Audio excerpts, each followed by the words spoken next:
As I viewed myself in a fragment of looking glass which hung up in the cabin, and by the dim light of a kind of battle lantern, I was so impressed with a sense of vague awe at my appearance, and at the recollection of the terrific reality which I was thus representing, that I was seized with a violent tremor, and could scarcely summon up resolution to go on with my part. It was necessary, however, to act with decision, and Peters and myself went upon the deck. We there found everything safe, and keeping close to the bulwarks, the three of us crept to the cabin companionway. It was only partially closed, and precautions having been taken to prevent its being suddenly pushed to from without, by means of placing billets of wood on the upper step so as to interfere with the shutting. We found no difficulty in getting a full view of the interior of the cabin through the cracks where the hinges were placed. It now proved to have been very fortunate for us that we had not attempted to take them by surprise, for they were evidently on the alert. Only one was asleep, and he lying just at the foot of the companion ladder with a musket by his side. The rest were seated on several mattresses, which has been taken from the berths and thrown on the floor. They were engaged in earnest conversation, and although they had been carousing, as appeared from 2 empty jugs, with some tin tumblers which lay about, they were not as much intoxicated as usual. All had knives, 1 or 2 of them pistols, and a great many muskets were lying in a berth close at hand. We listened to their conversation for some time before we could make up our minds how to act, having as yet resolved on nothing determinate except that we would attempt to paralyze their exertions, and when we should attack them by means of the apparition of Rogers.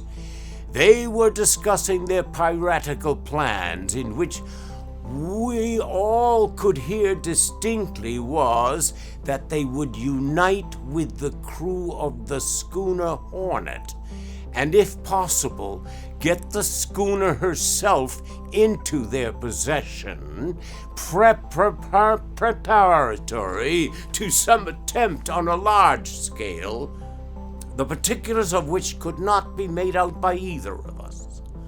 One of the men spoke of Peters, when the mate replied to him in a low voice which could not be distinguished, and afterward added more loudly that he could not understand his being so much forward with the captain's brat in the forecastle, and he thought the sooner both of them were overboard, the better. To this no answer was made, but we could easily perceive that the hint was well received by the whole party, and more particularly by Jones. At this period, I was excessively agitated, the more so as I could see that neither Augustus nor Peters could determine how to act. I made up my mind, however, to sell my life as dearly as possible, and not to suffer myself to be overcome by any feelings of trepidation.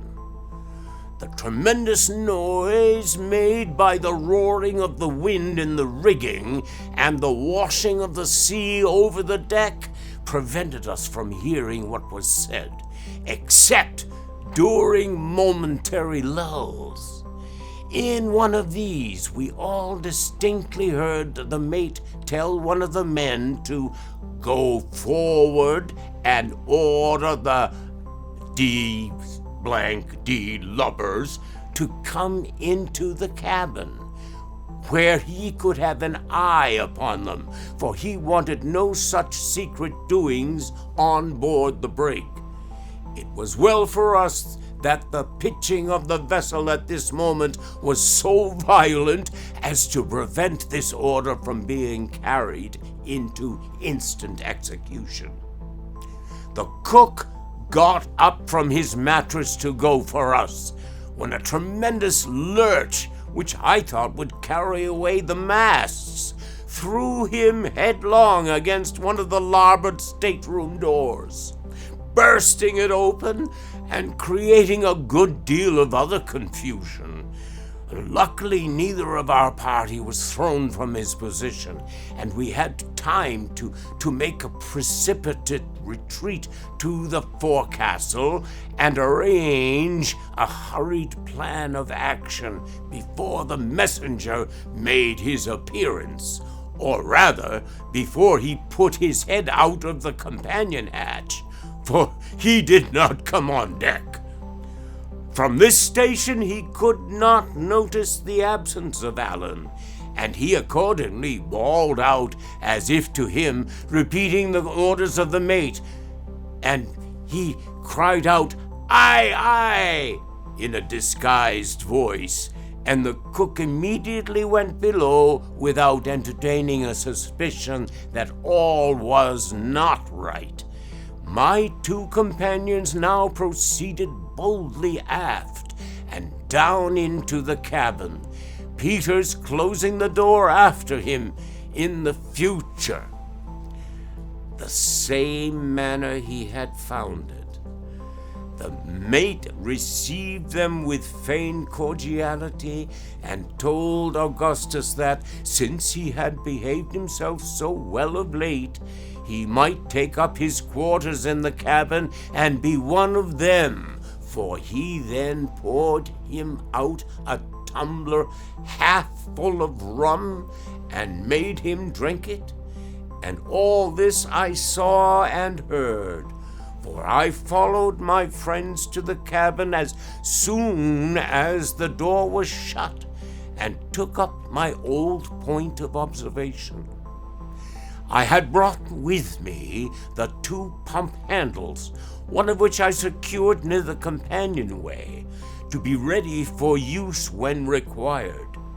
I now steadied myself as well as possible, so as to have a good view of all that was passing within, and endeavored to nerve myself to the task of descending among the mutineers, when Peters should make a signal to me as agreed upon, and presently he contrived to turn the conversation upon the bloody deeds of the mutiny, and by degrees led the men to talk of the 1,000 superstitions which are so universally current among seamen.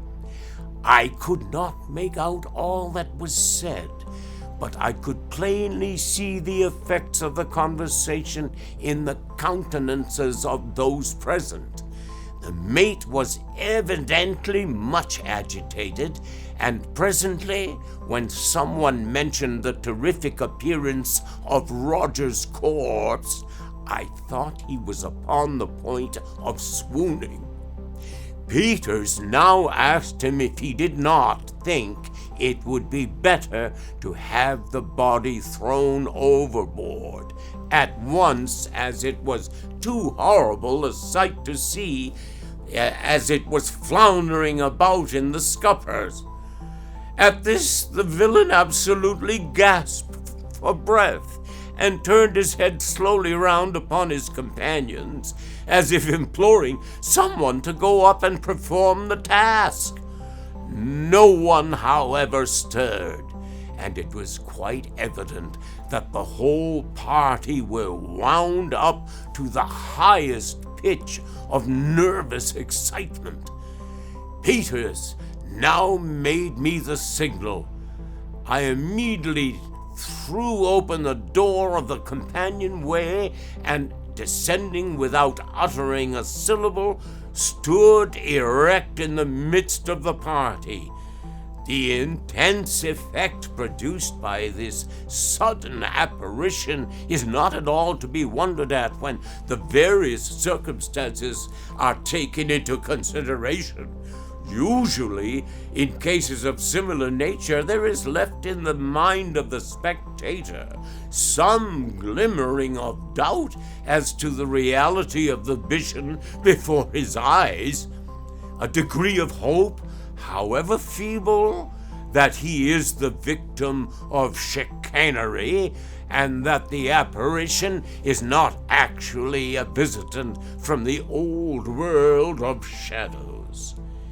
It is not too much to say that such remnants of doubt have been at the bottom of almost every such visitation, and that the appalling horror which has sometimes been brought about is to be attributed, even in the cases most in point, and where the most suffering has been experienced, more to a kind of anticipative horror, lest the apparition might possibly be real, than to unwavering belief in its reality.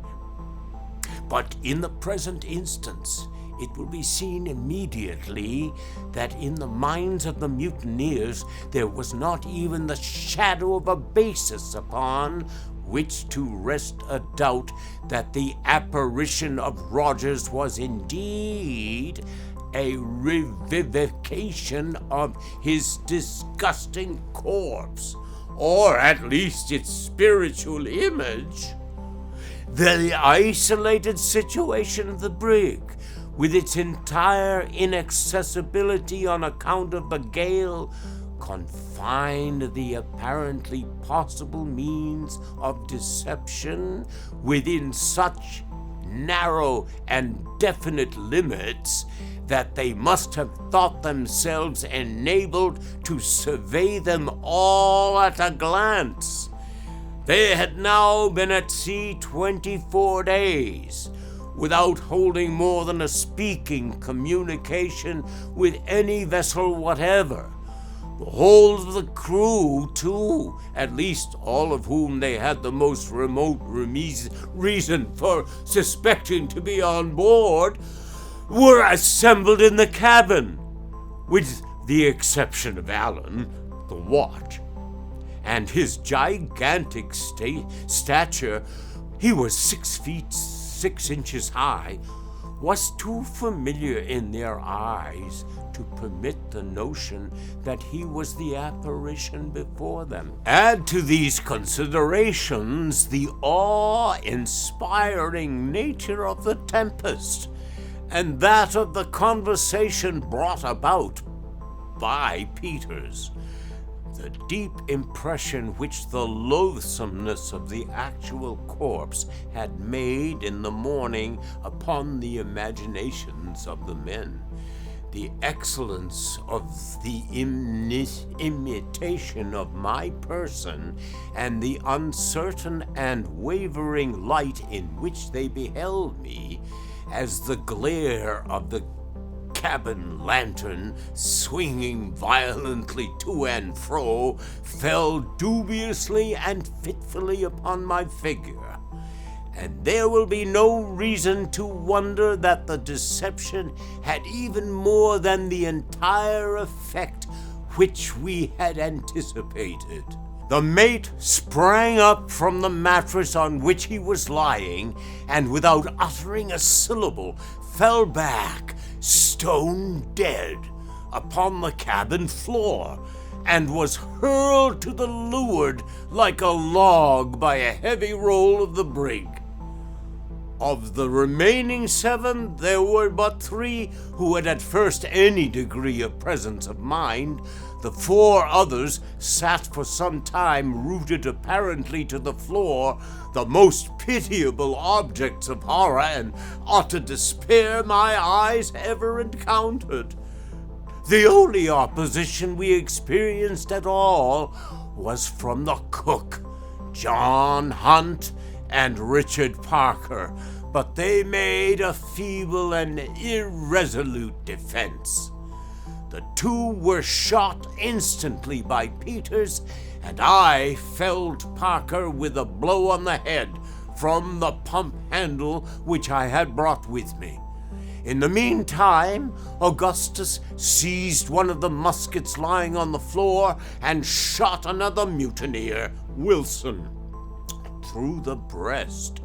There were now but 3 remaining, but by this time they had become aroused from their lethargy and perhaps began to see that a deception had been practiced upon them, for they fought with great resolution and fury, and but for the immense muscular strength of Peters, might have ultimately got the better of us. These 3 men were Jones, Greeley, and Absalom Hicks. Jones had thrown Augustus on the floor, stabbed him in several places along the right arm, and would no doubt have soon dispatched him, as neither Peters nor myself could immediately get rid of our own antagonists, had it not been for the timely aid of a friend upon whose assistance we surely had never depended. This friend was no other than Tiger. With a low growl, he bounded into the cabin at a most critical moment for Augustus, and throwing himself upon Jones, pinned him to the floor in an instant. My friend, however, was now too much injured to render us any aid whatever, and I was so encumbered with my disguise that I could do but little. The dog would not leave his hold upon the throat of Jones. Peters, nevertheless, was far more than a match for the 2 men who remained, and would no doubt have dispatched them sooner, had it not been for the narrow space in which he had to act, and the tremendous lurches of the vessel. Presently he was enabled to get hold of a heavy stool, several of which lay about the floor, and with this he beat out the brains of Greeley as he was in the act of discharging a musket at me. And immediately afterward, a roll of the brig throwing him in contact with Hicks, he seized him by the throat, and by dint of sheer strength, strangled him instantaneously. Thus, in far less time than I have taken to tell it, we found ourselves masters of the brig. The only one of our opponents who was left alive was Richard Parker, and this man, it will be remembered, I had knocked down with a blow from the pump handle at the commencement of the attack. He now lay motionless by the door of the shattered stateroom, but upon Peters touching him with his foot, he spoke and entreated for mercy. His head was only slightly cut, and otherwise he had received no injury. Having been merely stunned by the blow, he now got up, and for the present we secured his hands behind his back. The dog was growling over Jones, but upon examination we found him completely dead, the blood issuing in a stream from a deep wound in the throat, inflicted no doubt by the sharp teeth of the animal. It was now about 1 o'clock in the morning, and the wind was still blowing tremendously. The brig evidently labored much more than usual, and it became absolutely necessary that something should be done with a view of easing her in some measure. At almost every roll to leeward, she shipped a sea, and several of which came partially down into the cabin during our scuffle, the hatchway having been left open by myself when I descended. The entire range of bullocks to the larboard has been swept away, as well as the caboose, together with the jolly boat from the counter, and the creaking and working of the mainmast, too, gave indication that it was nearly sprung. To make room for more stowage in the afterhold, the heel of this mast had been stepped between decks, a very reprehensible practice occasionally resorted to by ignorant shipbuilders, so that it was in imminent danger of working from its step. But to crown all our difficulties, we plumbed the well and found no less than 7 feet of water.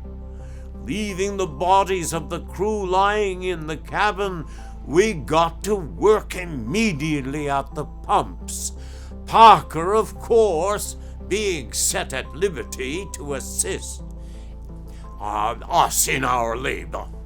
Augustus' aim was bound up as well as we could effect it, and he did not what he could, but what was not much. However, we found that we could just manage to keep the leak from gaining upon us by having one pump constantly going.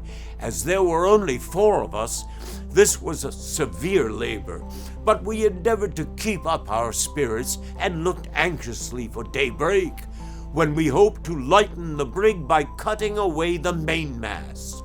In this manner, we passed a night of terrible anxiety and fatigue, and when the day at length broke, the gale had neither abated in the least, nor were there any signs of its abating.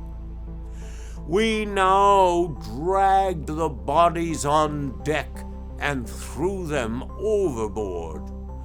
Our next care was to get rid of the mainmast.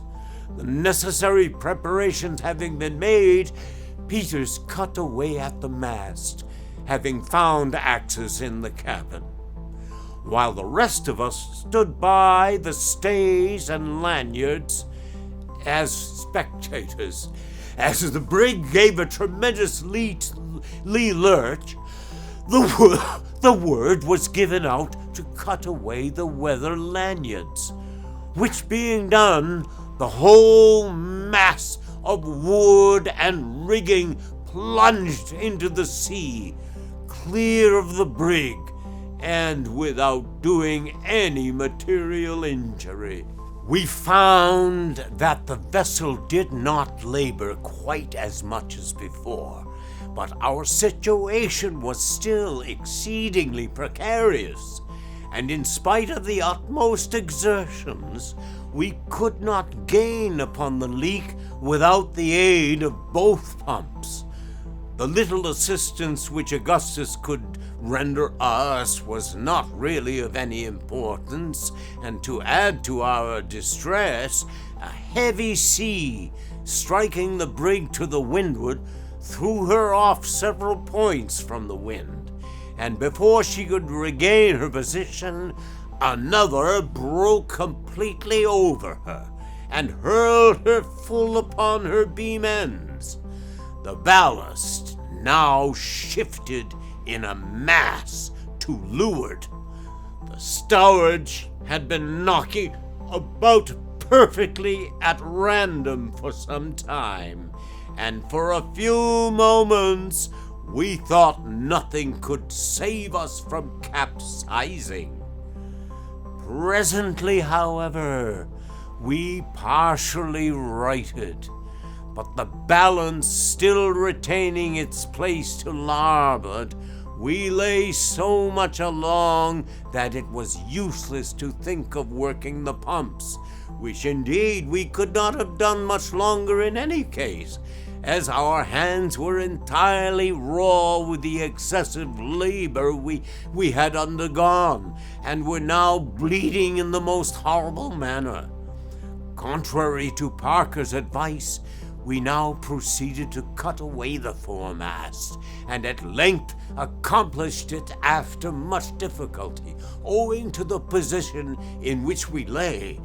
In going overboard, the wreck took with it the bowsprit and left us a complete hulk.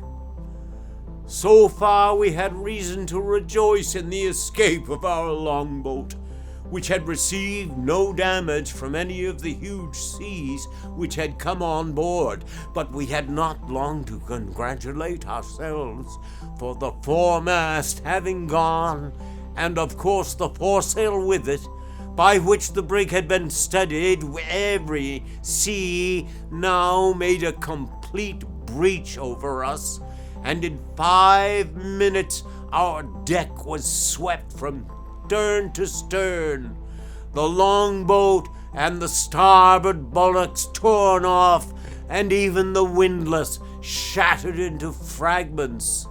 It was indeed hardly possible for us to be in a more pitiable condition.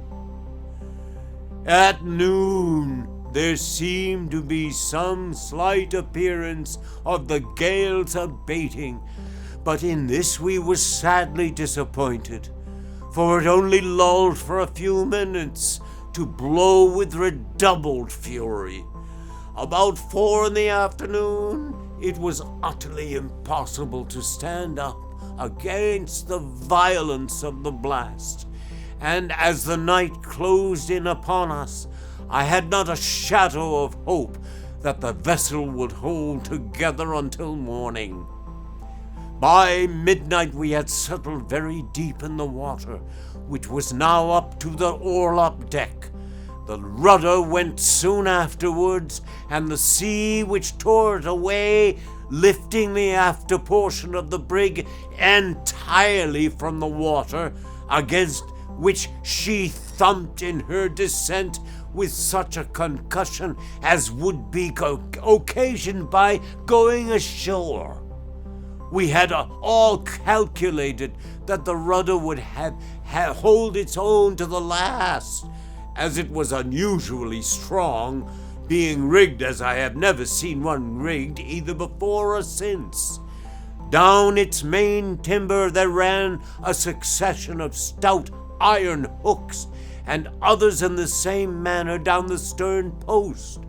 Though these hooks were extended a very thick wrought iron rod through them, the rudder being thus held to the stern post and swinging freely on the rod.